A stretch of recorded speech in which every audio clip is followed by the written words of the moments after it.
Alhamdulillah, alhamdulillahilladzi hadana bi abdihil muhtari man da'ana ilaihi bil idni wa qad nadana labbaika ya man dallana wa hadana. Allahumma wa salli wa sallim wa barik ala sayyidina Muhammadin al-fatihi lima ughliq wal khatimi lima sabaq nasiril haq bil haq wal hadi ila siratikal mustaqim wa ala alihi wa sahbihi haqqa qadrihi wa miqdarihil azim, amma ba'du. Hadirin wal hadirat jamaah salat subuh rahimakumullah. Alhamdulillah, dengan izin Allah di pagi hari ini Allah masih karuniakan rahmat, taufik, hidayah beserta inayahnya, disempurnakan dengan kekuatan istiqomah kita menjalankan perintah Allah dan Rasul, yakni salat subuh berjamaah. Dilanjutkan kita beriktikaf di Masjid Al-Muqarrabin seraya berzikir kepada Allah Subhanahu wa taala. Harapan dan doa kita semoga seluruh amal ibadah kita diterima oleh Allah Subhanahu wa taala. Salawatullah wassalamuhu teruntuk baginda Nabi kita Muhammad sallallahu alaihi wasallam biqaulina Allahumma shalli wa sallim wa barik alaihi. Hadirin wal hadirat jamaah sekalian rahimakumullah, kita lanjutkan kajian kita, yaitu pembahasan lanjutan tentang kemuliaan akhlak baginda Nabi kita Muhammad sallallahu alaihi wasallam. Wa kana Rasulullah sallallahu alaihi wasallam yukrimu ahlal fadl fi akhlaqihim wa yata'allafu ahlal syarafi bil ihsani ilaihim. Wa kana yukrimu dhawi rahimihi wa yasiluhum min ghairi ayyu'athirhum ala man huwa afdalu minhum. Di antara kemuliaan dan keagungan baginda Nabi Muhammad sallallahu alaihi wasallam, beliau selalu memuliakan ahlul fadl, memuliakan orang-orang yang punya kedudukan, orang yang punya kemuliaan, dimuliakan oleh Nabi Muhammad sallallahu alaihi wasallam. Dan dimuliakannya oleh Nabi Muhammad adalah disebabkan fi akhlaqihim, karena akhlak mulia mereka. Jadi bukan karena Nabi Muhammad memuliakan karena posisi kekayaannya dengan posisi jabatannya, tidak, tapi Rasulullah sallallahu alaihi wasallam memuliakan kepada ahlul fadl. Yang dimaksudkan fadl tersebut adalah orang-orang yang mempunyai nilai akhlak mulia, dimuliakan oleh Nabi kita Muhammad sallallahu alaihi wasallam. Dan Nabi Muhammad sallallahu alaihi wasallam mempunyai sifat kasih sayang yang begitu sempurna, yang begitu indah, sehingga dari kasih sayang itu nampak semuanya yang dilakukan oleh Nabi kepada mereka dengan sebuah kebaikan-kebaikan. Dari tutur katanya, sikapnya, ini adalah menunjukkan kesempurnaan akhlak baginda Nabi Muhammad sallallahu alaihi wasallam. Dan Nabi Muhammad juga menjunjung tinggi, selalu memberikan kemuliaan kepada keluarganya, keluarganya. Semua keluarganya diberikan perhatian yang khusus oleh Nabi Muhammad sallallahu alaihi wasallam. Kemudian beliau selalu menyambung tali silaturahim bersama keluarganya tersebut, yang masih ada faktor dzurriyyah kepada Nabi Muhammad sallallahu alaihi wasallam. Min ghairi ayyu'athirum ala man huwa afdalu minhum. Kemudian ketika beliau dalam posisi memuliakan dan menyambung tali silaturahim kepada orang tersebut, beliau tidak boleh dikatakan tidak pilih kasih, seolah-olah semua mendapatkan kemuliaan dari Nabi, semua mendapatkan kasih sayang dari Nabi Muhammad sallallahu alaihi wasallam. Ini karena kesempurnaan Nabi ketika memberikan penghormatan kepada semua orang, sehingga merasakan semua mendapatkan kemuliaan, mendapatkan kedudukan di hadapan baginda Nabi kita Muhammad sallallahu alaihi wasallam. Kemudian di dalam bangsa Arab pada masa itu juga terwujud sebagaimana kesukuan, atau dikenal dengan Bani disebutkan. Maka disebutkan wa kana sallallahu alaihi wasallam yukrimu Bani Hashim. Nabi Muhammad adalah memuliakan Bani Hashim. Ada itu diberikan satu kemuliaan oleh Nabi kita Muhammad sallallahu alaihi wasallam. Wa kana sallallahu alaihi wasallam min asyaddan nasi lutfan bin Abbas. Kemudian Nabi Muhammad juga memberikan kasih sayang kepada seseorang yang posisinya di bawahnya. Ya, termasuk ada seseorang yang disebut Ibnu Abbas ini, seseorang yang posisinya kecil tapi Masya Allah dia punya keistimewaan yang sangat luar biasa. Ya. Bahkan beliau selalu pada saat-saat itu usahanya ingin tahu tentang Nabi Muhammad. Maksudnya ingin tahu tersebut bukan ingin tahu dari sisi keburukan, nggak didapetin dia dari keburukannya. Yang dia ingin tahu adalah tentang ibadahnya Rasulullah di malam hari seperti apa. Pokoknya selalu mengintai tapi untuk mencari kebaikan dari sisi Rasul sallallahu alaihi wasallam.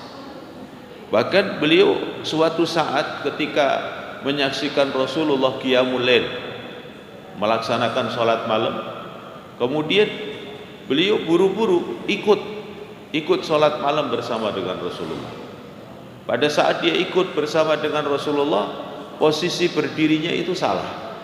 Jadi ketika seseorang imam dan makmum hanya berdua, di dalam aturan yang diajarkan Nabi untuk berdirinya adalah di sebelah kanan, tapi dia berdiri di sebelah kiri. Kemudian sama Rasulullah dengan penuh kasih sayang, ya, namanya kecil, ya, disentuh kepalanya dengan tangan mulia Nabi, terus dipindahkan ke sebelah kanan. Jadi disentuh, ditarik sebelah kanan. Ini kasih sayangnya Nabi Muhammad SAW. Dan beliau juga begitu indah memberikan bimbingan-bimbingan. Ya. Bahkan banyak sejarah yang mengungkapkan ketika Nabi Muhammad SAW ada seseorang anak sibyan, anak kecil mengucapkan salam, Nabi Muhammad memberikan ikhtiram sebagaimana orang dewasa, orang yang punya kedudukan untuk mengucap salam kepada Nabi. Artinya Nabi Muhammad menjawab salam itu dengan sempurna dan beliau membalikkan tubuhnya 100%, ngadep kepada si anak tersebut yang mengucapkan salam kepada Nabi. Ini contoh uswah yang diberikan bimbingan Nabi Muhammad kepada kita semua sebagai umatnya. Kemudian wa kana sallallahu alaihi wasallam yabda'u man laqiyahu bisalam. Dan Rasulullah sallallahu alaihi wasallam selalu beliau memberikan contoh memulai untuk menebarkan doa salam kepada orang-orang yang ditemui oleh Nabi kita Muhammad sallallahu alaihi wasallam. Jadi beliau selalu mendahului. Kemudian kalau sudah Nabi Muhammad mengucapkan salam kepada orang yang ditemuinya itu, fa idza akhadha bi yadayhi, kemudian ketika bermusahafah, berjabatan tangan dengan seseorang tersebut, maka Nabi Muhammad buru-buru untuk memberikan tangan beliau. Kemudian ketika sudah bersentuhan, berpegangan tangan tersebut, Nabi enggak buru-buru narik.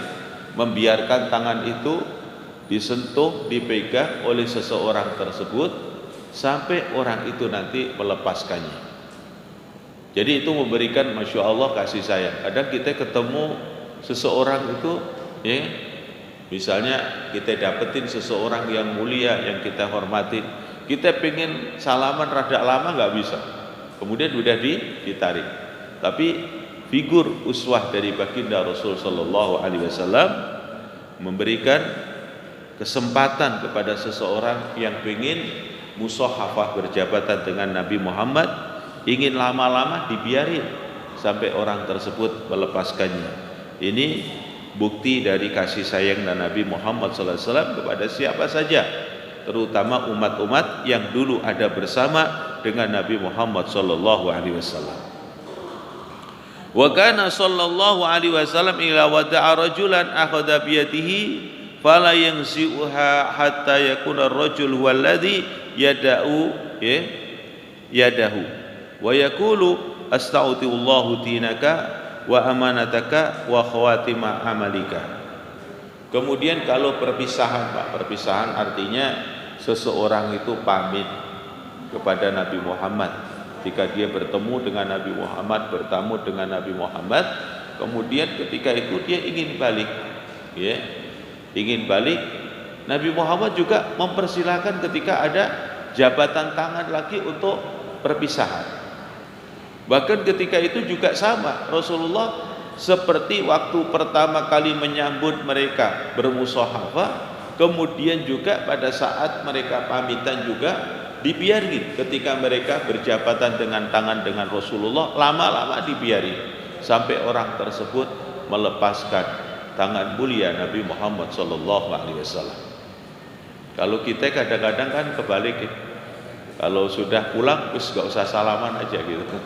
Jadi sudah salamannya dari jauh. Padahal Nabi kita Muhammad SAW ketika datang memberikan tangan mulia beliau untuk kita bisa berjabatan dengan beliau. Kemudian ketika orang itu pamit ingin pulang juga Rasulullah mempersilahkan untuk menjabat tangan beliau sampai orang yang pamitan itu kemudian melepaskannya. Kemudian Nabi Muhammad masih memberikan satu doa yang indah kepada orang tersebut, ya.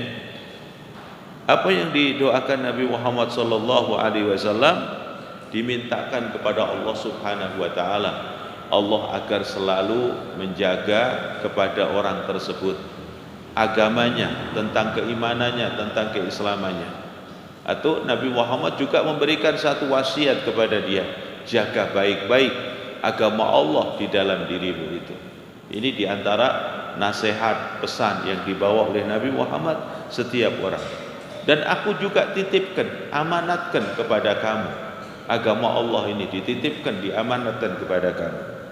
Kemudian juga dimintakan kepada Allah agar Allah nanti memberikan, menutup kepada amal-amal kamu dengan amal-amal yang baik.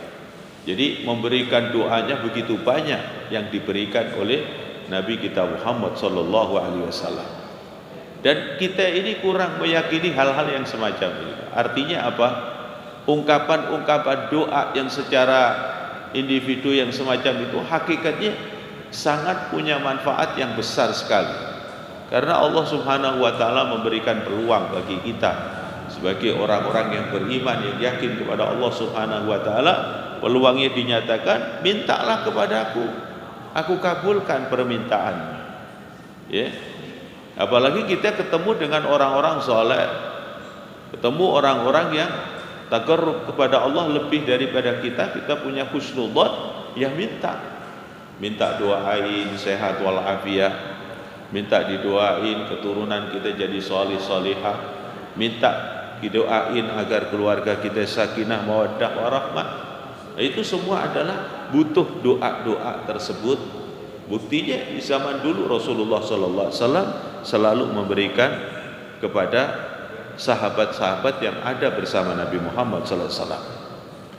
Dari keagungan kemuliaan akhlak baginda Nabi Muhammad SAW, wa qala sallallahu alaihi wasallam, la yajsilu ilaihi ahadun wa huwa yusalli illa khaffafa salatuhu wa aqbala alaihi faqala annaka hajatun fa idza faraga ada ila salati.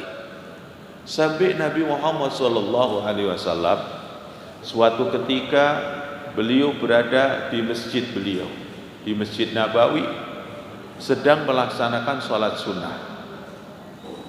Ketika beliau sedang melaksanakan sholat sunnah, tiba-tiba ada orang datang menemui Nabi Muhammad sallallahu alaihi wasallam, kemudian dia berduduk di dekat Nabi Muhammad di mana Nabi Muhammad sholat. Maka Rasulullah sallallahu alaihi wasallam yukhaffif ala salati. Yukhaffif ala salati maksudnya adalah mempercepat. Ketika tamu itu sudah nunggu, Rasulullah mempercepat untuk melaksanakan sholat sunnahnya. Artinya dipercepat, ya sunnah-sunnah tetap dijalani, mungkin durasinya ataupun jumlah adat zikirnya akan dikurangi.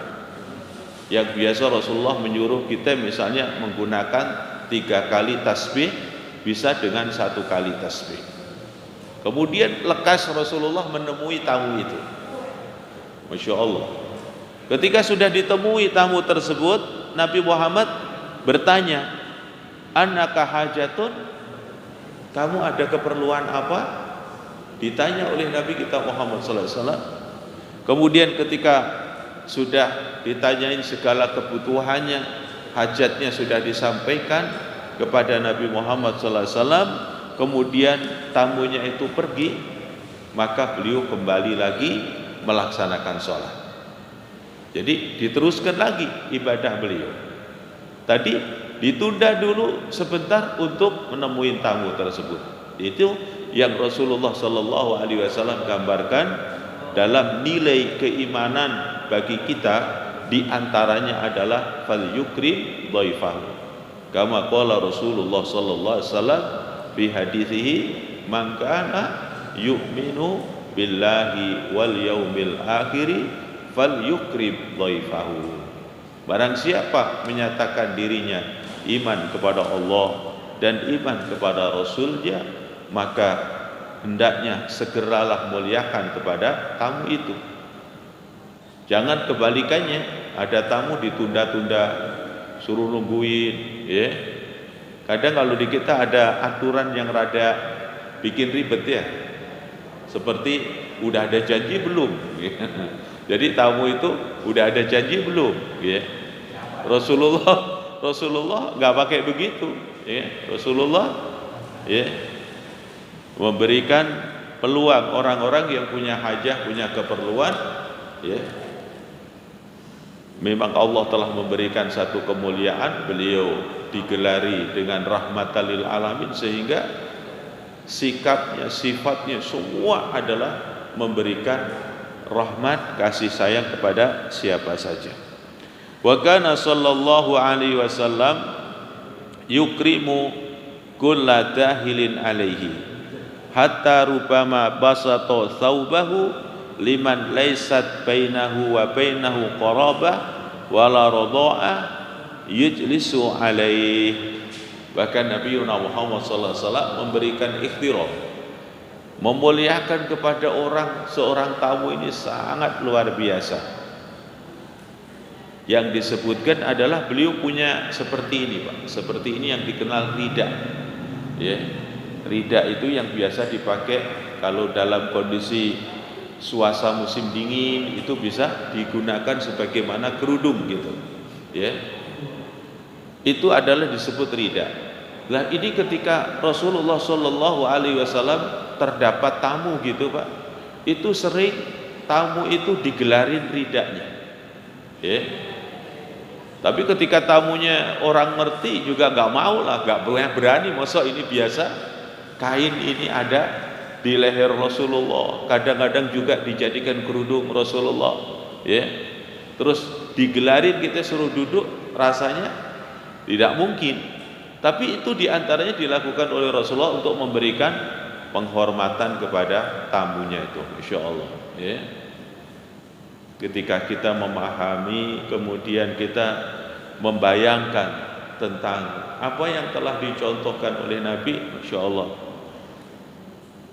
gambarin keindahannya itu sulit gitu, membayangkan kondisi bagaimana kemuliaan Nabi kita Muhammad sallallahu alaihi wasallam. Dan ini dinyatakan adalah liman laisat bainahu wa bainahu qarabah. Ini bukan kerabat, bukan orang-orang istimewa, tapi diberikan kemuliaan yang begitu mulianya oleh Nabi kita Muhammad sallallahu alaihi wasallam.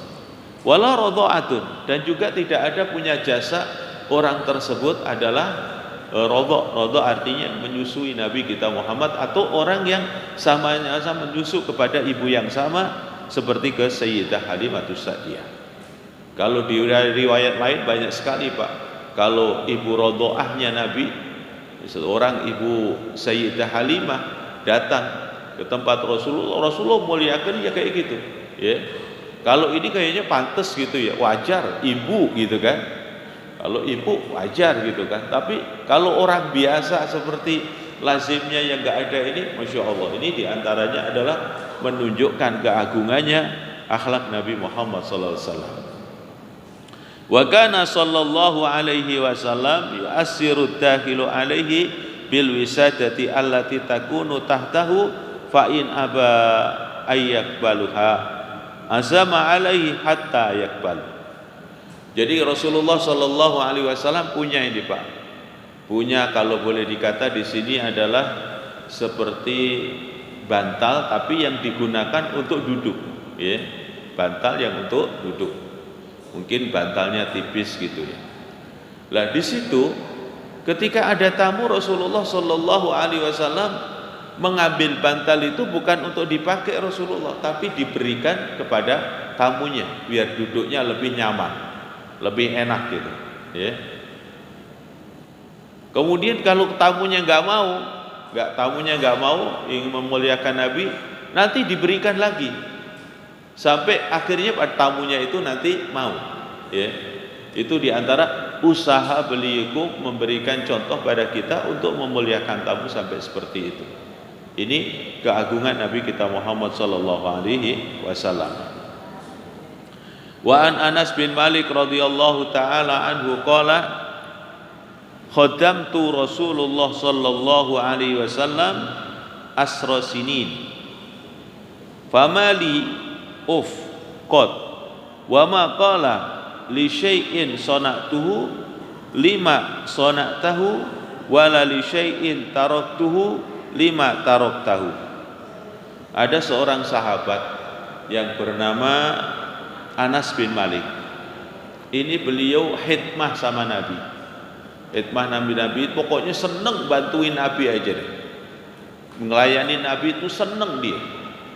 Berapa lama dia itu berkhidmah kepada Nabi? Pokoknya waktu luang-luang beliau selalu datang ke Rasulullah. Apa saja yang bisa dilakukan untuk bantu Rasulullah, ia lakukan. Sampai dinyatakan asra sinin, 10 tahun. 10 tahun itu ngikut Nabi terus. Selalu memperhatikan kondisi Nabi, apa yang dibutuhkan dibantu oleh beliau. Kemudian selama 10 tahun itu apa yang dilihat oleh Anas bin Malik itu, dia menyatakan fama qala li uf. Beliau belum pernah selama 10 tahun itu memberikan teguran, yang teguran itu rasanya Rasulullah rada kecewa. Kayak kita ngomong sama orang, ah ibu gitu kan, ah bapak gitu kan. Itu tidak pernah. Ngucapin ah kamu, itu tidak pernah. Selama 10 tahun beliau ngelayanin Rasulullah, bantu Rasulullah, khidmah kepada Rasulullah, nggak pernah ada kata-kata ah itu nggak ada kepada Anas bin Malik itu. Wa ma qala li syai'in sana'tuhu lima sana'tahu wala li syai'in taraktuhu lima taraktahu. Dan beliau ketika melakukan sesuatu, Anas ini melakukan sesuatu di sekitar kehidupan Rasulullah, enggak pernah ditegur, "Kenapa kamu melakukan ini?" Tidak pernah juga. Dan Rasulullah tidak pernah, "Kenapa ini enggak kamu lakukan?" Itu saking bijaknya Nabi Muhammad sallallahu alaihi wasallam. Memberikan satu contoh yang sangat luar biasa. Dan juga sahabat yang ada bersama Nabi Muhammad sallallahu alaihi wasallam, dari contoh-contoh yang selalu dia lihat dalam kehidupan Nabi, rasa-rasanya tidak ada lagi melakukan satu pekerjaan, tindakan, ucapan yang tidak baik. Ini diantara kemuliaan-kemuliaan yang telah dicontohkan oleh Nabi Muhammad sallallahu alaihi wasallam. Hadirin jamaah sekalian rahimakumullah, begitu banyak akhlak-akhlak Nabi yang harus kita ambil hikmahnya, kita ambil, kemudian kita amalkan dari kehidupan kita. Semoga Allah selalu memberikan kekuatan kepada kita untuk terus menteladani kehidupan Nabi Muhammad sallallahu alaihi wasallam di dalam seluruh aspek kehidupan kita. Dan semoga kita bisa melaksanakannya dan kita menjadi orang-orang yang mencintai Nabi dan nanti dicintai oleh Nabi. Akhirnya Allah memberikan izin kita untuk mendapatkan syafaat dari baginda Nabi Muhammad sallallahu alaihi wasallam. Ya arhamar rahimin farij 'alal muslimin. Allahumma arzuqna ilman nafi'an rizqan halalan thayyiban mubarakan fi. Allahumma la tada' fi majlisina hadza dhanban illa ghafarta wa la hamman illa farajta wa la maridan illa syafaita ولا دينا إلا قضيته ولا حاجة من حوائج الدنيا والآخرة إلا قضيت يسرتها يا أرحم الراحمين اللهم اغفر لنا والمسلمين وارحمنا والمسلمين وعافنا والمسلمين واحفظنا والمسلمين إنا إياهم شر مصائب الدنيا والدين ربنا آتنا في الدنيا حسنة في الآخرة حسنة وقنا عذاب النار صلى الله على خير خلقه والحمد لله رب العالمين السلام عليكم warahmatullahi wabarakatuh.